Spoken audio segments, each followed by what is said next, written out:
नमस्कार, बहुत स्वागत है आपका। भगवान सूर्य और शनिदेव को समर्पित ये दिन बहुत खास है।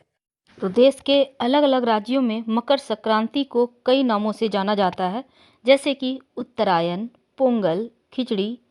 तो इस मकर संक्रांति वैसे तो देखिए हर साल 14 जनवरी को मनाई जाती है, लेकिन इस वर्ष तारीख को लेकर भी कंफ्यूजन है। ऐसे में जान लें कि 15 जनवरी को मकर संक्रांति का त्यौहार मनाया जाएगा। सूर्यदेव जब मकर राशि में प्रवेश करते हैं तब मकर संक्रांति मनाई जाती है और यहाँ से शुभ मंगल कार्य शुरू हो जाते हैं।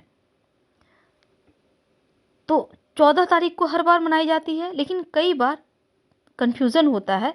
तो ऐसे में चले जानते हैं विस्तार से पुण्य काल का मुहूर्त, तमाम मुहूर्त और यहाँ तक कि इस दिन क्या खाना जरूर है आपको। देखिए 14 जनवरी के दिन सूर्यदेव रात 8:14 पर मकर राशि में प्रवेश करेंगे और रात्रि के प्रथम पहर में स्नान, दान, धर्म कार्य वर्जित होते हैं। इसलिए 14 जनवरी को मकर संक्रांति मनाना सही नहीं होगा। अब उदया तिथि 15 जनवरी को है, इसलिए मकर संक्रांति 15 जनवरी को ही मनाई जाएगी। तो 15 जनवरी को मकर संक्रांति पर सुबह 7:15 से शाम 5:46 तक मकर संक्रांति का पुण्यकाल रहेगा और इस समय आप स्नान दान कर सकते हैं। इस अवधि में स्नान दान का कार्य करना बहुत शुभ माना जाता है।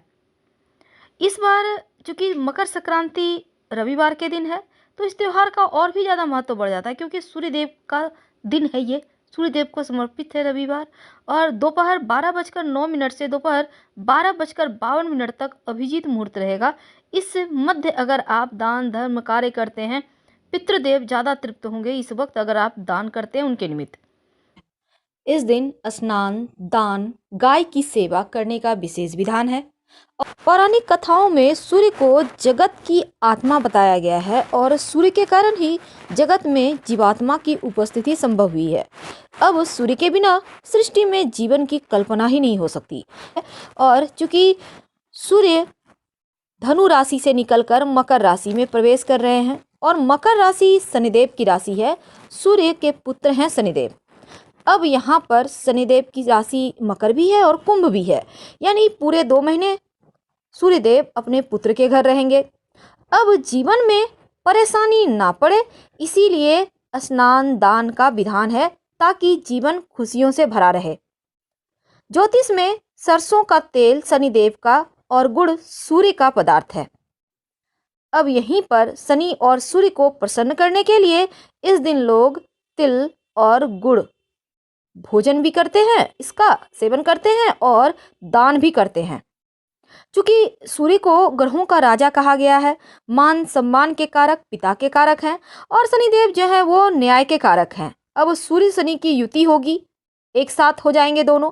अब दृष्टि संबंध से भी पितृदोष उत्पन्न हो जाता है और पितृदोष होने से सर दर्द, न्यूरो प्रॉब्लम जैसी चीजें परेशान करती हैं।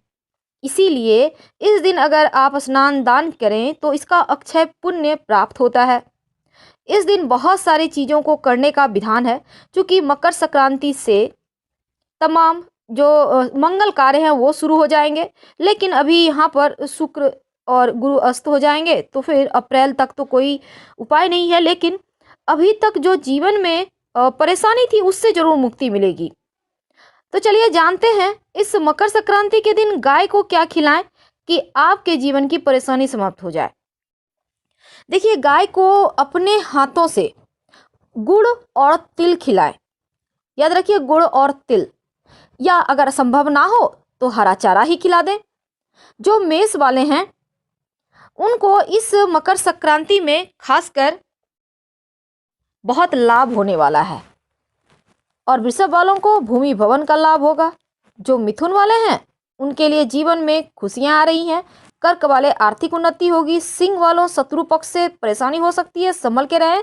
बाहरी संबंधों से कन्या वालों को लाभ होगा और तुला वालों के इनकम बढ़ेंगे। जो वृश्चिक वाले हैं कार्य क्षेत्र में सफलता मिलेगी। धनु वाले के लिए भाग्योदय होगा और मकर वालों थोड़ी परेशानी है। कुंभ वालों पानी में काले उड़द डालकर भगवान सूर्य को जल डालें तो आपको जीवन के कष्ट मिटेंगे। जो मीन वाले हैं आपके लिए ये संक्रांति बहुत सारी खुशियाँ लाएगा। तो गाय को आप ज़रूर खिलाइए गुड़ और तिल, नहीं तो हरा चारा भी खिला सकते हैं। वैसे तो आज के दिन गाय को रोटी में घी लगा के खिलाने का भी विधान है। तो अगर आपके घर में बन रही है रोटियां तो ज़रूर खिलाइए। दोपहर 2:16 से दोपहर 2:58 तक विजय मुहूर्त रहेगा और मकर संक्रांति के साथ ही खरमास भी समाप्त हो जाएगा। अब सूर्य जो अभी तक 1 महीने में धनु राशि में थे और खरमास लग गया था, और खरमास में तमाम मांगलिक कार्य जैसे शादी, विवाह, मुंडन, गृह प्रवेश जैसे शुभ कार्य वर्जित होते हैं। तो जैसे ही मकर राशि में पहुंचेंगे सूर्यदेव, तो शुभ और मांगलिक कार्यों पर से पाबंदी हटेगी और यहाँ से होना शुरू हो जाएंगे। पौराणिक मान्यताओं के अनुसार मकर संक्रांति के दिन देवी गंगा भगवान विष्णु के अंगूठे से निकलकर भगीरथ के पीछे पीछे कपिल मुनि के आश्रम से होकर सागर में जा मिली थी, और यहाँ पर उन्होंने भगीरथ के पूर्वज महाराज सगर के 60,000 पुत्रों को मोक्ष प्राप्ति का वरदान दिया था। तो मकर संक्रांति के पर्व में खिचड़ी खाने का और खिचड़ी दान करने का विशेष महत्व है, इसलिए इस त्योहार का नाम खिचड़ी पर्व भी है। मान्यता है कि खिचड़ी के बिना इस त्योहार को, चूँकि अधूरा है ये त्यौहार, और शास्त्रों में खिचड़ी को 9 ग्रह का प्रसाद माना जाता है। अब मकर संक्रांति के दिन इसका उपयोग करने से जीवन में तमाम तरह के दोष दूर होते हैं। तो चलिए जानते हैं खिचड़ी क्यों खाई जाती है, कथा क्या है, महत्व क्या है, और इस दिन वो कौन सी चीज़ है जो जरूर खाना चाहिए। तो मकर संक्रांति पर तिल, गुड़, दही, चूड़ा और खिचड़ी ये चीज़ें खाने की परंपरा सदियों से चली आ रही है, और शास्त्रों के अनुसार खिचड़ी में मिलाए जाने वाले जैसे चावल, काली उड़द की दाल, हल्दी, हरी सब्जी और तमाम पदार्थ अलग अलग ग्रहों से संबंध रखते हैं।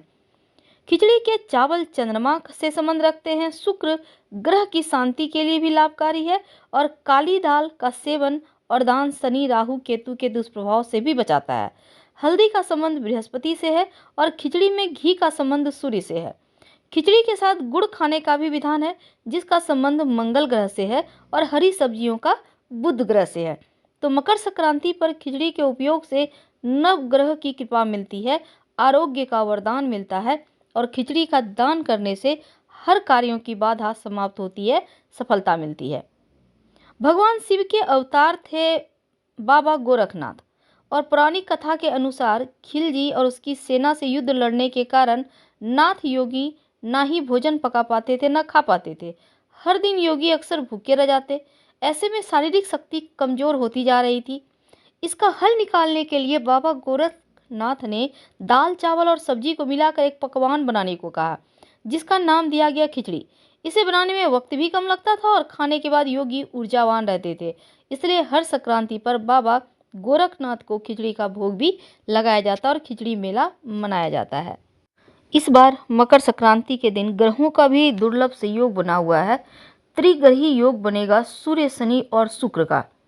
तो मकर राशि में बनने वाला त्रिग्रही योग कई राशियों का किस्मत भी चमकाएगा, कई लोगों के भाग्य का साथ मिलेगा और आर्थिक उन्नति के साथ धन भी आएगा। इसके बारे में हम आपको अगले वीडियो में बताएंगे, लेकिन आज हम आपको ये बताएंगे कि इस दिन क्या जरूर खाना चाहिए। अभी तक हमने आपको एक बेसिक जानकारी दी। ऐसे में खिचड़ी का भोग लगाकर प्रसाद ग्रहण करने से खिचड़ी खाने का दोष नहीं लगेगा, क्योंकि यह नवग्रहों का प्रसाद माना जाएगा। अब शास्त्रों में कहा गया है, प्रसाद किसी भी दिन किसी रूप में ग्रहण किया जाए तो दोषपूर्ण नहीं होता, सभी स्थिति में ग्रहण करने के योग्य होता है। दूसरी बात, मकर संक्रांति के दिन खिचड़ी जो खाएंगे आप, वो चावल, उड़द, घी, नमक से बनाइए, यानी घी उसमें जरूर डालिए, गाय का घी। और इस दिन कुछ चीज़ों का दान भी किया जाता है। हालांकि खिचड़ी पर्व के दिन सिर्फ खिचड़ी ही नहीं खाया जाता, बल्कि और भी चीज़ें खाई जाती हैं। वो क्या हैं, आइए जानते हैं। देखिए, इस दिन मकर संक्रांति के दिन गुड़ खाने का विधान है, तिल, काला तिल भी खाने का विधान है, और यहाँ तक कि इस दिन चना, मूंगफली भी खाया जाता है। इस दिन तिल खाने और दान करने से विशेष फलों की प्राप्ति होती है। जीवन के शनिदोष, राहु केतु की परेशानी, पीड़ाओं से मुक्ति मिलती है। लेकिन इसके साथ ही इस बात का ध्यान रखें कि तिल किसी और का अगर आप खाते हैं तो आपके ऊपर कर्ज बढ़ता है। दान तो करना है, पास के मंदिर में कराइए, किसी गरीब व्यक्ति को दे सकते हैं, लेकिन आप अगर किसी का खाते हैं तो प्रेम से उसका पैसा आप उनको किसी न किसी थ्रू आप दे दीजिए। और किसी का भी तिल दान लेने से बचिए। ये नहीं कि तिलकुट दे रहे हैं दोस्ती में और आपने ले आया तो बदले में उसके आप चुकाइए मोल, फिर लेके आइए। इस बात का ध्यान रखिएगा। फिलहाल आपसे विदा ले रहे हैं। हर हर महादेव। धन्यवाद।